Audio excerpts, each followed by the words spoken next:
So, welcome back to our 9th episode in our Business-like Breeding series.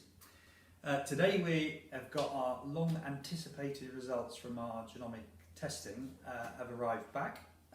We've had a slight delay, partly because we decided to upgrade some of the results to get some more health data, some specific health information. Also, we've had a few parentage issues which we've needed to correct. So, James, are you surprised about having some incorrect sires on some of the heifers?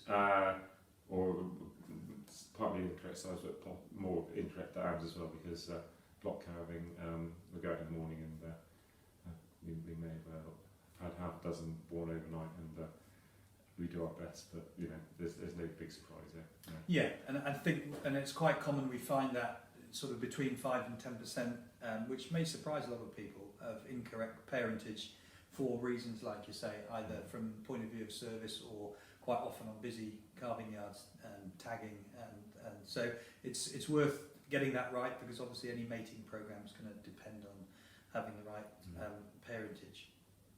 So what we've been doing in the last probably hour, I should think, is going through deciding what percentage of heifers we need to serve to black and white to get replacements from next year, and we're going to put the rest to beef.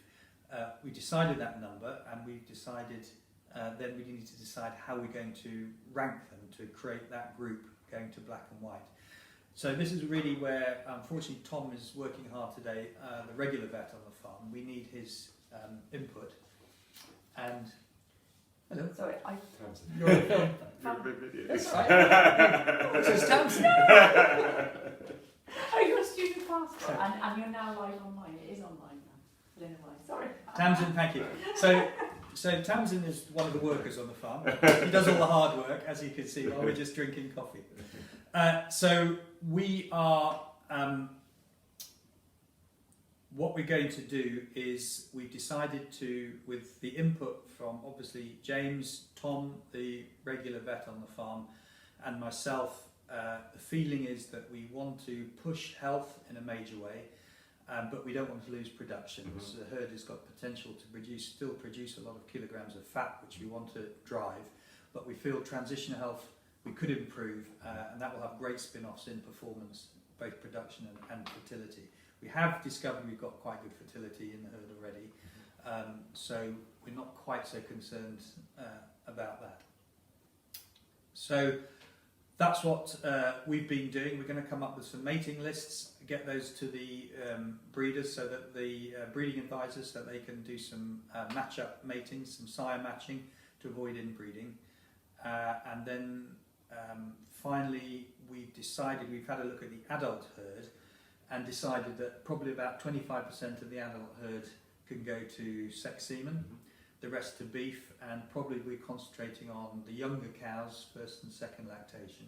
So James and herdsman Gary are going to look through the list of those cows and select them. Got some PLI information on those, which is genetic, not genomic.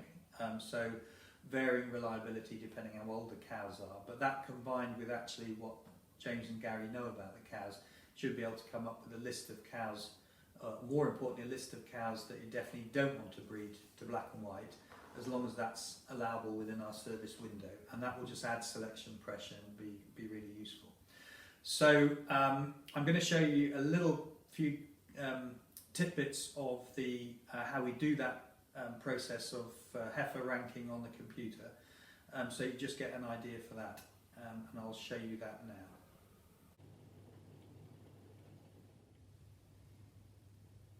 So I'm going to give you a really quick whirlwind tour of the reporting tool we use. This is just off my laptop, and the first thing I usually look at is just to see if we have any sire conflicts, and we can see we've got some sire matches here where the genomically confirmed sire is the same as the sire that we thought it was and we submitted, but further on down here we've got some mismatches where the sire, confirmed sire, is different from the submitted sire. So we need to sort out why those have happened. The great thing is that they're corrected now, so when we use any mating programs, the figures and the data we're using is really accurate, which is absolutely crucial going forward. The next thing I usually like to do is just see the distribution of traits within the group of animals that we've tested. And what I've done here is just put up PLI, so we can see there's a good distribution from some very considerably poorer animals, only just above the average, up to some quite good animals, and the usual spread. So we certainly got a group of animals that we can work with to try and find the better. And we can do that for any trait we want that's recorded: fat kilos, protein, lifespan, cell count, and fertility. So if I just click on fertility, we can see here we've got a similar varied distribution with some extremely good animals with a shortened fertility index, and some less good animals. So plenty to work on. Now with James's herd, we've used the another index which is bespoke to Clarified. This is the Dairy Wellness Profit Index, which focuses very much on health as well as production, and is increasingly being used now. And we can see again a good spread of animals in that, and that's composed, like PLI, of a number of health traits as well as production. And we can also go to the individual traits that make up that and click on those and see. So we've got a whole variety of here, and we can look at mastitis, metritis, ketosis, and see animals that are more or less genetically predisposed to that. So for instance, we've got displaced abomasum here. We can see that genetically there are some animals that are more or less predisposed to displacement, and these are part of the combined Dairy Wellness Profit Index. Having looked at the spread of traits, and we've had a discussion about how we want to rank the animals, we can use a number of indexes: PLI, or Dairy Wellness Profit Index, or we can combine those in ways we rank animals.